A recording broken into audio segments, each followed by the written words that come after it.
7:46 here on this Friday morning. It's time for Friday with the Fuzz, so I'll hand it over to Mr. Michael Greene. Thank you, Derek.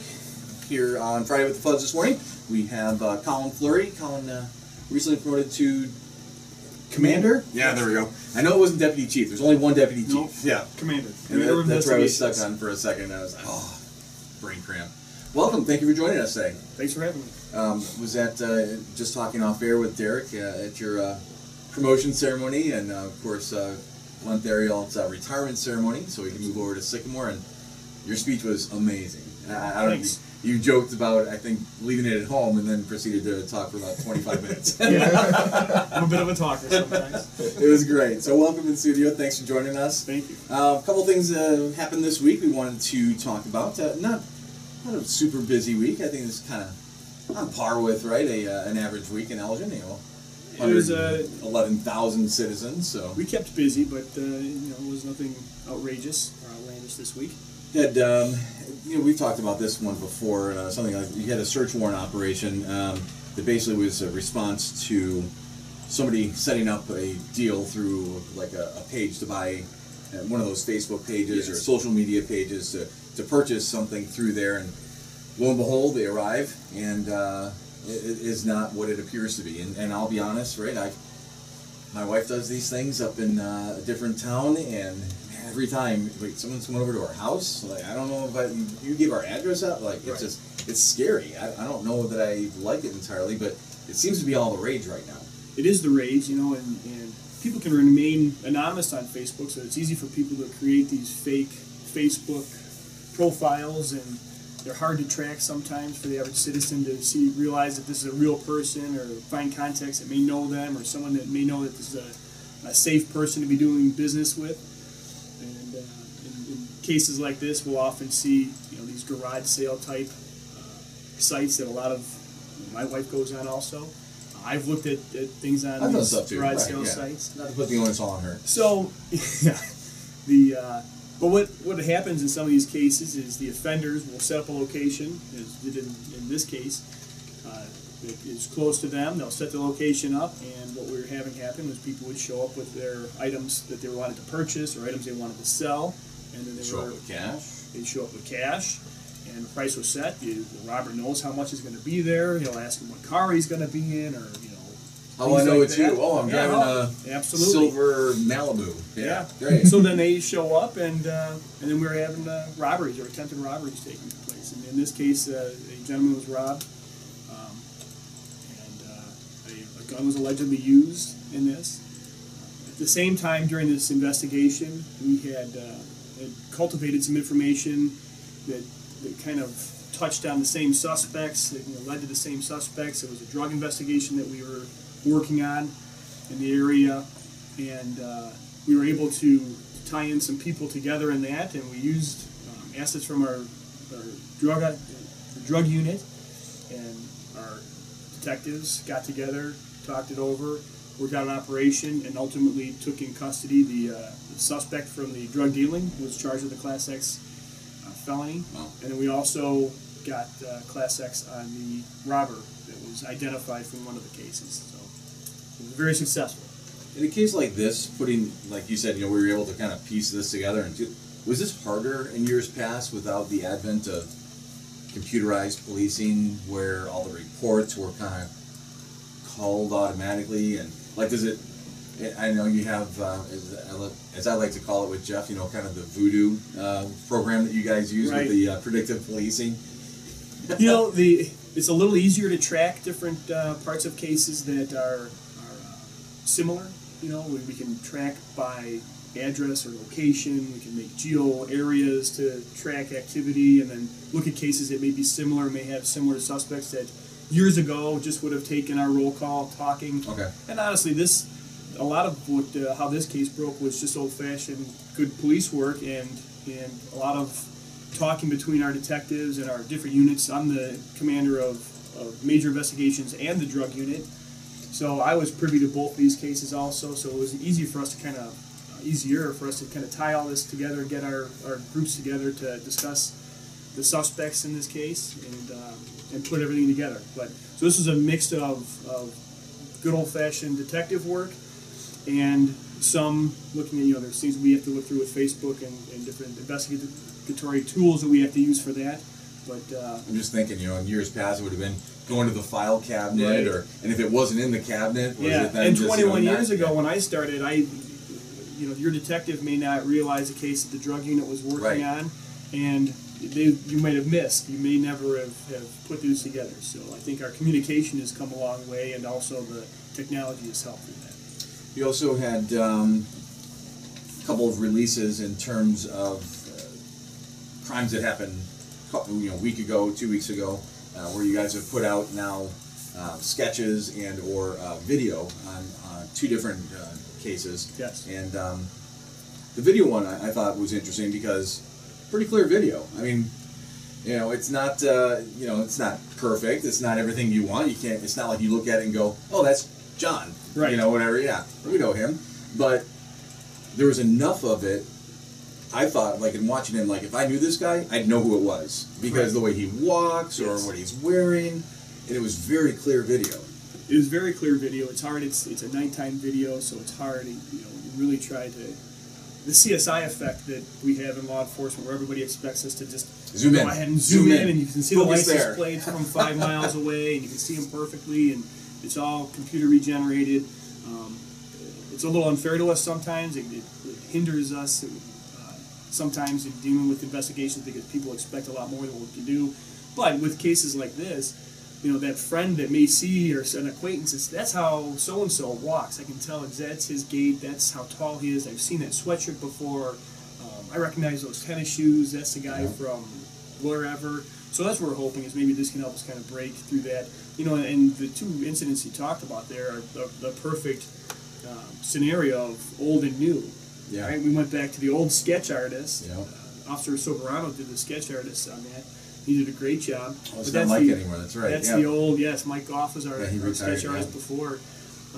But Officer Robbie Soberano did the sketch on it. He did a great job. Sat down with the victim and did it the old-fashioned way.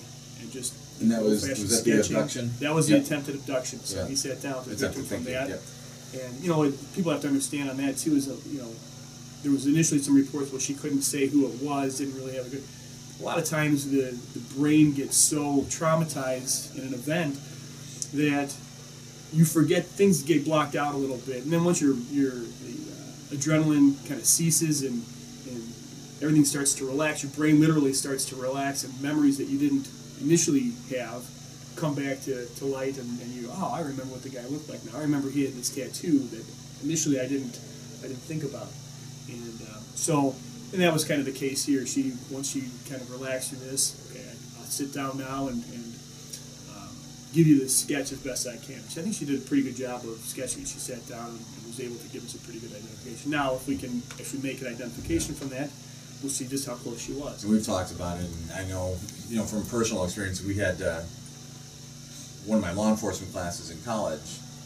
We're just sitting there in class one day, somebody busts into the classroom, yells something, and then runs out. Right. And the instructor said, all right, I want everybody to write down height, weight, race, sex, and what they said. Yeah. 30 people, 30 different answers almost. It was incredible. I was... Yeah. Because you didn't expect it. You didn't know. You weren't waiting for it. You weren't thinking in your head, like, prepared to, all right, for the next person that walks up, I'm going to get a good description. How tall they... Because you're just not thinking that way. And that's very common. It's common especially for untrained people that police officers are trained and through experience and practice and whatnot. You can really train your mind to pick up on little things that drive my wife crazy that I pick up on. Why did you know what color the eyes that lady How come every time we go to dinner you're looking around and little crazy things like that? So we get trained in doing that, but the average public has no training in that, and really when it's a surprise type scenario, we will get several different stories, and people ask, well, why are all these stories different? And well, because there's a lot going on inside the human brain when you're startled or when you're trying to remember something. And our detectives are real well trained at kind of deciphering what we know is commonly mistaken during some of these high stress situations, and then knowing how to come back to it later and really kind of drawing out what really happened for people. It's getting hot out. It is. We've talked about this, but My wife and I talk a lot. There was a case where she was, I think, like at a CVS waiting for a prescription to be filled. Right. Lady walked in, left the car, windows cracked, dog in the front seat.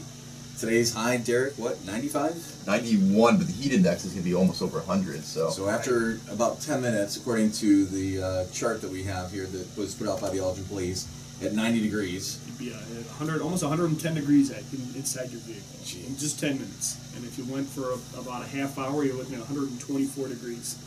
And that's not taking into effect the heat index, too, which is the amount of humidity in the air and the lack of movement of air.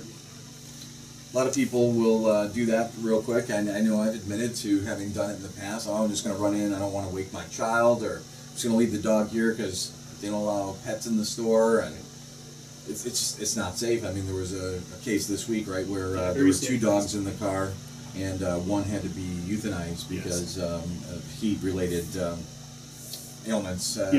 From being in the car. Yeah. So, and I'm sure, I mean, people say all the time, I've never hurt my dog, or I would never hurt my child. I don't think anybody go in there intending to do that. Intends to leave their dog inside their vehicle. And I think, or their child for that matter, we just forget. We get in a hurry. We're in this fast-paced life of I'm just going to just run into the store real quick. And I didn't realize that I'd see a friend that talked to me and asked me a couple questions, and now my child or my dog or whatever is in this car literally baking away. Yeah. If you think about it, at 125 degrees, if you live in Arizona, you may be used to 125 degrees, but with this type of summer, where we're used to 80s right now, just walk into 125 degrees, imagine sitting there for a half hour. I mean, it's mind-boggling how hot that would get for a while. And so for an infant or for a dog that can't remove itself from a vehicle, right, it gets very dangerous. So and you quickly become overheated, and a lot of that is irreversible, which was the case, unfortunately, with this dog. The dog had to be euthanized. Very sad, and I'm sure that the owner wasn't planning on doing this, but if someone witnesses something like that, what's your recommendation? I mean, on how to handle that? If I'm an average citizen and I just happen to be going into the store and I walk by a car and I see a dog sitting in it, what should I do? I immediately call the police. Have us come over, and we'll do what we can to try to gain entry into the vehicle. If you can find any way to alert the owner, whether you yell into the store, hey, your dog is overheating in your car, or somebody have called the police, if you open your car door to do what you can. Mind your own business. Yeah, mind your own business, I know. That's what I would tell you. If you're going to get a lot of people that mind your own business, but hopefully the person that just said mind your own business then walks out and cools his dog off. And maybe we're a little bit sensitive when we get hurt by that, but at the end of the day, I got yelled at, but now your dog's alive and whatnot. Did my job. And if the police show up, then we can deal with that person who thinks that it's not a dangerous thing to do, and maybe have some discussion or deal with things in other ways.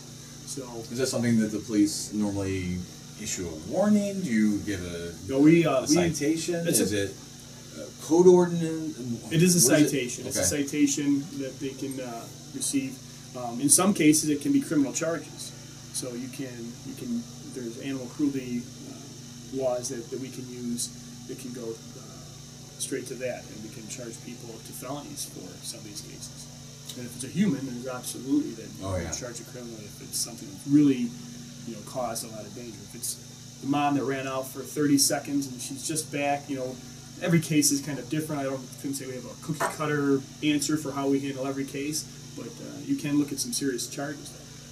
CERT is starting up on August 4th. It is. And Citizens Emergency Response Team.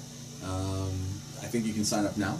You can, absolutely. Through Elgin's website, I'm assuming, through the City of Elgin's website? Yes, and if you can get a hold of Karen Flanagan, she'd help you get signed up for that also. So it's a program that offers free training to citizens interested in learning basic response and incident organizational skills. With these skills, in the event a disastrous event overwhelms or delays Elgin's first responders, CERT members can help sustain lives and contain emergency situations until additional help arrives. Right, and a lot of times CERT helps us even after. It says additional help arrives, but a lot of times they'll help us after. With all these tornadoes that have gone. There was another one yesterday. There's one, Western. This morning, or was it this morning or yesterday? That about 2 hours away. and Coal City. So CERT sometimes will go in, they'll help with some disaster relief there. They've helped us when we've had large windstorms come and knock trees over. They'll man intersections so we can still respond to calls, and they're a great help.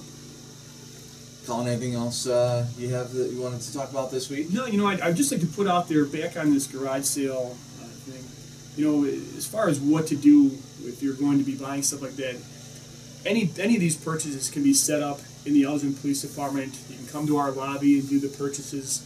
You can come to the front of the station and do it. It's a safer place to do it. The police are right here. You're far less likely to be swindled or robbed, inside our lobby than you would be at a corner where the guy tells you to, okay, now go around the corner and I'll meet you here. And a lot of times I would like people to remember, if a deal is too good to be true, it's not true. Yeah. So, some of these cases that we've seen are just too bizarre why someone would believe that, but people do. And I would just say that if you're going to do these deals, come to our police station. It's a safe haven for that. Come to our lobby. We have a huge lobby. You can do your purchase there or in front of the station or at minimum in a public place with several people around. And it's Do you ask that citizens call first before doing it, or no? They don't have to call. Yeah. They can come. Obviously we don't need there's someone at the door every truckloads day. full of furniture showing up inside our lobby. But you could possibly do it over in the parking lot across the street, or set up a flea somewhere market near. out there, Right? yeah. We don't need the flea Safe. market in the lobby, but for small things like cell phones we've seen and different things like that. So you've iPads. seen some people taking advantage of that? We have. Good. And those are cases that we actively work on, and we're trying to identify people on stuff like that. But a lot of times with these profiles that are made up, there's no way for us to track those initially. There are some ways in the back end that we can look in them, but just be aware of who you're dealing with. All right, Commander Colin Fleury from the Elgin Police Department, I thank you for joining us Friday with the Fuzz. Thanks for having me. having Have a great weekend. Stay safe. You too. Stay cool. Take care, you too. You're listening to AM 1410, WRMN. And Elgin.